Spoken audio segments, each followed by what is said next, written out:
Good morning, everybody. Let us discuss the variation of kmx with energy, frequency and wavelength of the photons. तो मान लीजिए एक photon आपने incident किया जिसका एनर्जी ई है, फ्रीक्वेंसी न्यू है और वेवलेंथ लेमडा है, जिसको आपने इंसिडेंट किया किसी मेटल की सरफेस पे। तो पहले इक्वेशंस देख लेते हैं। सो हमें पता है E is equal to phi naught plus kmax होता है, तो यहाँ से आपका kmax आ जाएगा ई माइनस फाई नॉट। और ई को एच न्यू लिख सकते हैं, तो ये लिखा जा सकता है। फिर न्यू को हम सी बाई लेमडा लिख सकते हैं। तो हमारे पास बेसिक इक्वेशंस आ गई। सबसे पहले हम kmax और ई के बीच का ग्राफ ड्रॉ करेंगे। तो हमें ये दिखाई दे रहा है कि ये ई के साथ स्ट्रेट लाइन होगा जिसका स्लोप 1 है। तो kmax और ई का ग्राफ स्ट्रेट लाइन, और ये जिस पॉइंट पे इंटरसेक्ट करेगा this point will be phi naught. आप इसको वैसे भी विजुअलाइज कर सकते हैं कि फाई नॉट एनर्जी के कोरस्पॉन्डिंग kmax 0 होगा।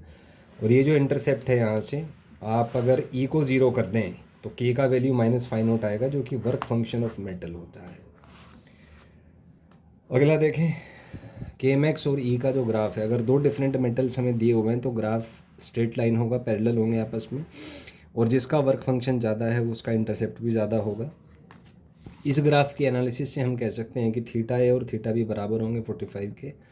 सेकेंड इज बी का वर्क फंक्शन आप देख सकते हैं यहाँ से कि ये नीचे कट कर रहा है इसको, तो ये जो वर्क फंक्शन का मैग्नीट्यूड है तो 5 ग्रेटर देन 5 ये होगा।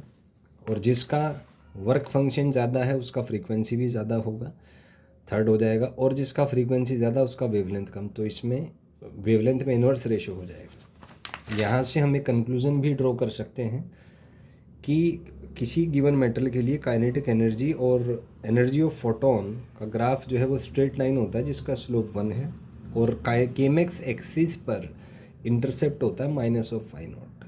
तो speed of electron is from 0 to a certain maximum value, वहाँ से आप इसको बना सकते हैं।